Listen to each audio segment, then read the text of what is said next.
Hey everybody, welcome to the Happy Harvest Homestead. Today's video is all about pregnant goats. We have two pregnant goats right now. If you don't remember, their names are Daisy and Violet. They are twins who were born last year. Their mother is Penny, our oldest goat, and their father was Kili, our old goat buck, who we kept from a baby and raised until we had so many of his daughters that we couldn't use him for breeding anymore. What's really fun is these girls were born here on our farm as I was doing YouTube, so I've been able to document their entire lives and you guys can watch it. I filmed their entire birth, so if you're up to something that graphic, then go ahead and watch that. Or you can also watch when they were babies and watch them slowly grow up. And you can also watch the time they got bred about 4 months ago. We didn't actually capture it on camera, and we didn't even see it ourselves, so we don't have a for sure breeding date for either of them, but we know about when they're supposed to be due, which is really nice. He's pretty well established now, so I don't know if we can call him our new goat buck, but we brought our newest goat buck, Tam, home on April 3rd of this year, and both the girls were exposed to him then, and then for many, many months afterwards. So while it's possible they weren't in heat that day or weren't close to heat, we know for sure that is the earliest day they could be bred, so we're kind of acting under that assumption, especially because they are getting so big and so close to giving birth, and it's just over a month away. If their udders were still super small, or they weren't really filling out very much, their bellies were still pretty small, it would be easy to think they either weren't pregnant at all, or that they were still due quite a while from now. But both of these girls are getting so big, and I'm so excited to tell you all about it, especially Violet. Oh my goodness. This girl is stunning. Just take a look at the udder of this first-time doe who has never given birth before, never produced milk before. Look how full of milk it is. Look how well defined it is. This is extremely abnormal. It is somewhat common for first-time udders to kind of fill up a little bit as they're pregnant, but usually a goat's milk doesn't come in until the day they give birth. So the fact that this girl is producing so much milk in the colostrum so early in her pregnancy, it's been this big for a month or two already. This excites me so much. I guess I shouldn't be as surprised as I am when I take into consideration the amazing udder and milking genetics of her mom Penny. Man, we really lucked out with buying Penny. We were just looking for random goats on Craigslist at the time. We didn't really know what we were doing, what we were looking for. We just needed some goats. So we bought Penny and her daughter Tessa, and we ended up having kind of a rough start. And I've documented this when it was happening, so I've talked about it before, but it's been a couple years. We thought Penny was pregnant, but she wasn't, because she was exposed to a buck, but it was during the summertime, so they weren't really breeding, so the person who owned her before didn't really know what they were doing, so we got her. We thought she was pregnant. She didn't give birth in November of that year like she was supposed to, but a couple months later, in June of that year, she all of a sudden, out of nowhere, started producing milk. She was not bred, she was not pregnant. It was amazing. Her milking genetics were so good that she was producing milk without being bred or pregnant, which is so rare and so awesome. The whole reason dairy goats are bred and have babies is because you need the babies to make the milk. But she's so good that she didn't need the babies to make the milk, which is amazing. And her udder is beautiful, it's soft, it's supple, her teats are huge, especially for a Nigerian dwarf goat. They have teeny tiny teats and it's really hard to milk, but she has the biggest, most delicious, most easy to milk teats ever. And when Tessa got bred and was having babies for the first time, we were super excited, hoping that she would inherit her mother's really good milking genetics, which unfortunately she did not.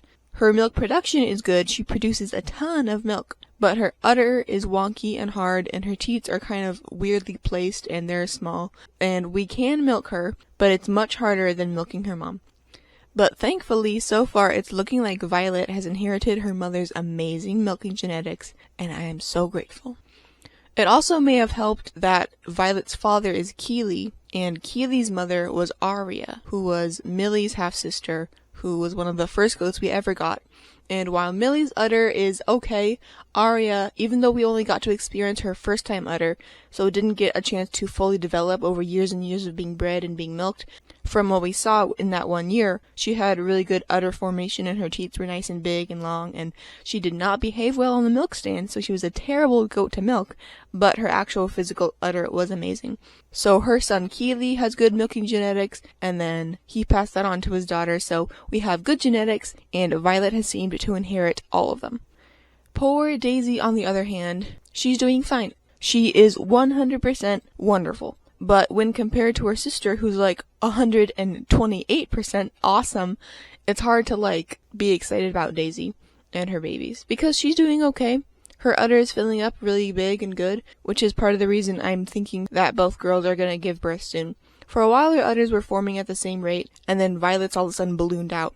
And if we just had Violet, I would have no idea when she's giving birth because of the abnormality and awesomeness of her udder development. But having Daisy and having her normal udder, it's more easy to judge when they should be giving birth.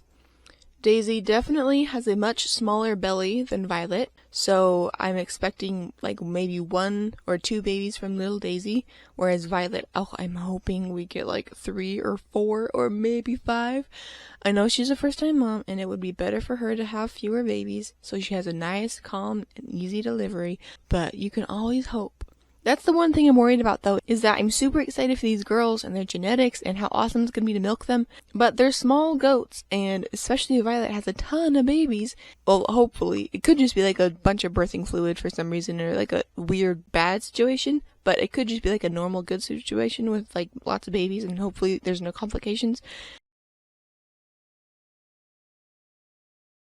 I mean, of course, everybody does. It's their first time. They don't know what they're doing. Their body's never done this before, and there could be complications, especially because it's their first time. There could be problems. We could have to help them give birth, which thankfully we have some experience with Millie. Way earlier this year in January, we had to assist her giving birth because she had a stillborn baby stuck in her.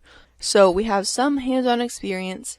And of course, hopefully we don't have to help, but if we do, I'm definitely more confident this time than I was with Millie earlier this year. But of course, we are hoping and praying that everything is nice and normal and fine and smooth, and chances are everything will end up just perfect. But I can console myself that if there are massive problems, I will be able to film them, and that'll be great clickbait content. I know it's kind of a terrible thought, but it's an honest thought. That's honestly how your mind has to work when you're making YouTube videos. Nice, normal stuff is boring, and exciting bad stuff is good content. So whenever bad stuff happens, I can have the silver lining of making good content and not just be miserable that everything is failing and we're having a terrible time.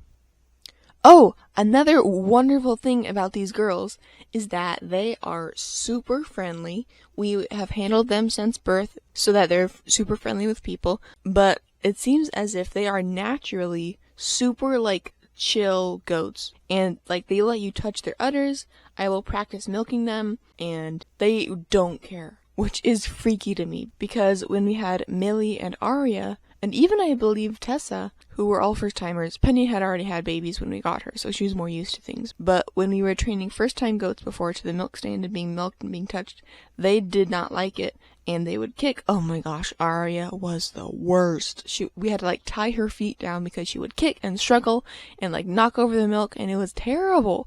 And that happened all year long. It was a nightmare to milk for the first year. And then she had that terrible accident and passed away. But Millie, she was bad the first year too, but the second year she was better, and this third year she's even better. But I have been mentally preparing myself okay, you're gonna have 2 goats who have never been milked before, and the last time this happened, it was miserable for a whole year, so it's going to be miserable again. I have had the luxury of having experienced moms giving birth all this year, so milking has been a time for me to relax instead of be all tense and stressed. So I was okay, we're gonna have to shift our focus and shift our thinking because we're gonna have first timers, and I don't want to speak too soon, but it may end up being much better than I'm thinking because they are so good. So that's the video I wanted to make today. Brag to you about our amazing goats and how blessed we are and how amazing our goat life is, because our rabbit life right now is terrible, but our goat life is amazing. These girls are due sometime in September, And like I said, we're not entirely sure exactly when, but judging from their udders, they're getting closer and closer. And it's the beginning or middle of August, so like 3 weeks, 2 weeks. So I am monitoring them every day, getting very familiar with the look of their backsides. I am feeling their tail ligaments, and everything is looking how it's supposed to. Everything's nice and hard. They should not be giving birth yet, but I'm getting prepared and ready now so that when they do, everything is going to be awesome. And I plan on taking the camera along with me as we near the birthing and experience the birthing and have the adorable babies. So if you want more baby goat cuteness, I know we already had it this year, but we get to have a second time this year, which is so, I know I've said it before and I'll say it again, exciting, so exciting. So if you want to join us for even more baby goat cuteness this year, please do. Thank you for watching this video and keep an eye out for a bunch more.